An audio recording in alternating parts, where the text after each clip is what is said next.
અરે આ તો આન્સર જ નથી આવતો યાર. મગજ ખાય હે સમ તો. ઓહો,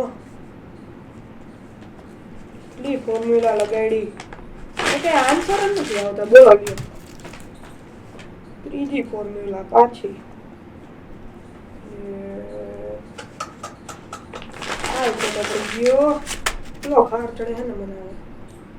અરે ભાઈ, ઓ ભાઈ, આ શું કર્યું? કાગળ જવા દીધા. આ આન્સર જ નથી આવતો. શું કરું?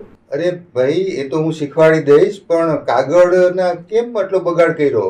એમાં શું છે સર? નવા લઈ લેશી. ક્યાં ઘટે પૈસા? ભાઈ, તમને છોકરાઓને વાતું આવડે, નવા લઈ લેશું. તમને ખબર છે કાગળ વૃક્ષમાંથી બને છે. આટલા કાગળ આપણે બગાડીએ, કેટલા વૃક્ષો કાપવા પડશે? આપણે એક તો વૃક્ષો વાવી નથી શકતા, ઉછેરી નથી શકતા, અને ઉપરથી આ રીતે આપણે વૃક્ષો કાપીએ છીએ કાગળ બગાડીને. એ વાત સાચી હો. મેં તો મોટું પાપ કર્યું. હા, એટલે હવે આપણે એક વસ્તુ રાખશું, બધા વિદ્યાર્થીઓ, બધા લોકો, કાગળ નહીં બગાડીએ, વૃક્ષો વાવશું, વૃક્ષોનો ઉછેર કરશું. સાચી વાત છે. બસ. કોઈ દી આ રીતે નહીં કરું. હા, બિલકુલ. અને ઉપાડી લઉં છું. અરે ઓકે ઓકે.